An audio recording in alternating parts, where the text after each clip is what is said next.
guys, அடுப்பு வந்து பாத்தீங்கன்னா ஆன் பண்ணிட்டு நான் நாஸ்டிக் ஃபேன் வச்சிருக்கேன். ஆயில் வந்து சேர்த்துக்கலாம். நம்ம என்ன டிஷ் செய்யணும்னா வெண்டைக்காய் வந்து பாத்தீங்கன்னா பொடி மாசுங்க சூப்பரா இருக்கும்.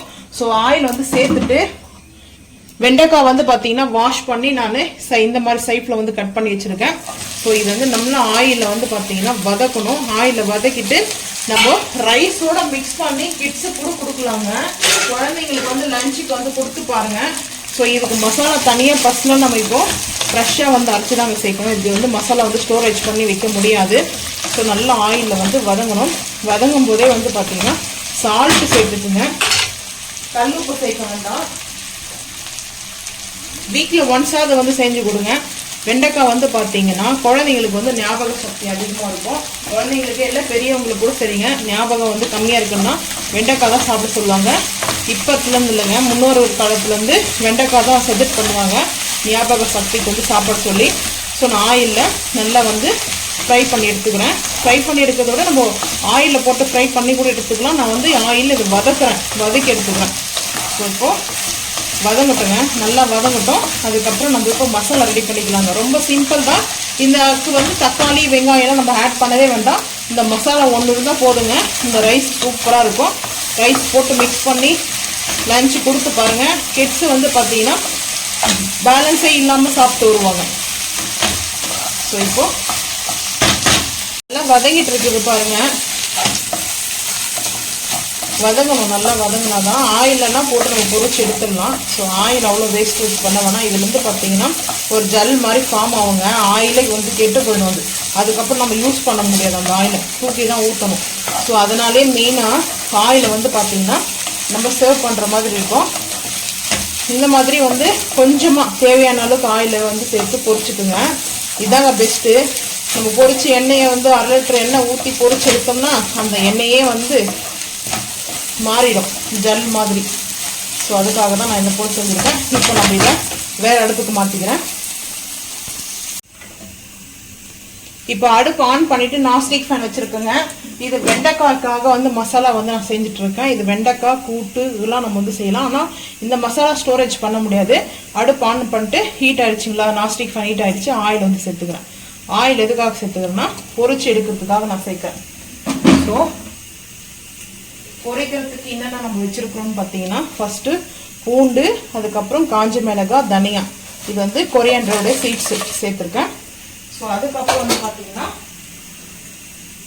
கடலைப்பருப்பு, உளுத்தம்பருப்பு, கடுகு, மிளகு, அதுக்கப்புறம் கடுகு, உளுத்தம்பருப்பு, மிளகு, துவரம்பருப்பு, சீரகம், சோம்பு சேர்த்துக்கலாம்.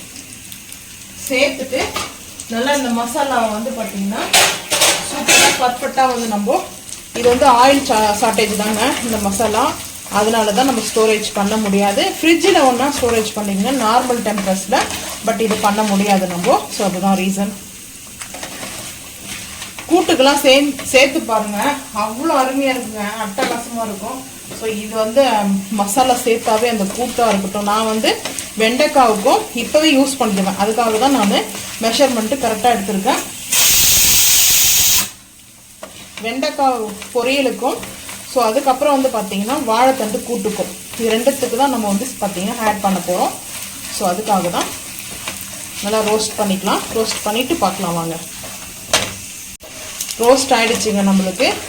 இப்போ வந்து பார்த்தீங்கன்னா பூண்டை வந்து பார்த்தீங்கன்னா நீங்கள் இடித்து கூட சேர்த்துக்குங்க. நம்ம இதுக்கப்புறமும் குக் பண்ண போகிறதுனால நான் பூண்டை வந்து ரொம்ப ஓவர் குக் பண்ணலை.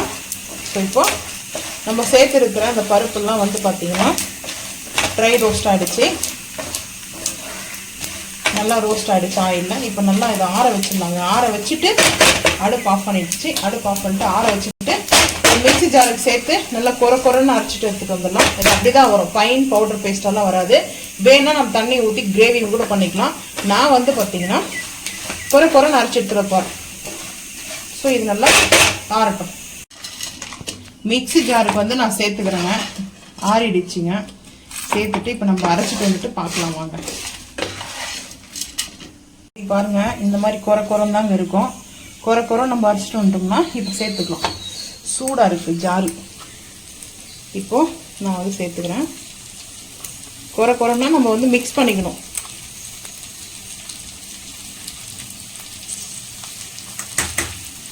சேர்த்தாச்சு. எந்த அளவுக்கு வேணுமோ அந்த அளவுக்கு சேர்த்துட்டு நம்ம வேறு எதுவும் தக்காளி வெங்காயம்லாம் ஆட் பண்ண வேண்டாம். ஆல்ரெடி வெங்காயம் நம்ம சேர்த்தோம்னா நல்லா இருக்காது. அப்படி சேர்த்து கூட நீங்கள் செஞ்சு பாருங்கள். ஸோ இதை போல் செஞ்சுட்டுங்க. இன்னும் கொஞ்சம் மசாலா வந்து ஆட் பண்ணிக்கிறேன். ஒரு 2 ஸ்பூனுக்கு வந்து ஆட் பண்ணிக்கிறேன். சேர்த்தாச்சு. சேர்த்துட்டு நல்லா மிக்ஸ் பண்ணிவிட்டு லைட்டாக கொத்தமல்லி மட்டும் மிளகாப்பில் தூவிட்டு மிளகாய்ச்சாரல் மாதிரி தூவிட்டு அதுக்கப்புறம் நம்ம வந்து அடுப்பு ஆஃப் பண்ணிடலாங்க. அடுப்பு ஆஃப் பண்ணிட்டா சூப்பராக நம்மளுக்கு வந்து வெங்காயம் தக்காளி இல்லாமல் வெண்டைக்காய் பொடி மாஸ் ரோஸ்ட் வந்து பார்த்திங்கன்னா சூப்பராக ரெடி ஆகிடுச்சுங்க. ஸோ நீங்களும் இது போல் செஞ்சு பார்த்துட்டு மறக்காமல் வந்து கமெண்ட் பண்ணுங்கள். இந்த வீடியோ பிடிச்சா லைக் பண்ணுங்கள், ஷேர் பண்ணுங்கள், சப்ஸ்கிரைப் பண்ணுங்கள், பெல் ஐக்கன் வந்து கிளிக் பண்ணுங்கள், மறக்காமல் சேனல் வந்து ஃபாலோ பண்ணுங்கள். அப்போ வந்து இந்த பவுலுக்கு வந்து ட்ரான்ஸ்ஃபர் பண்ணிக்கிறேன்.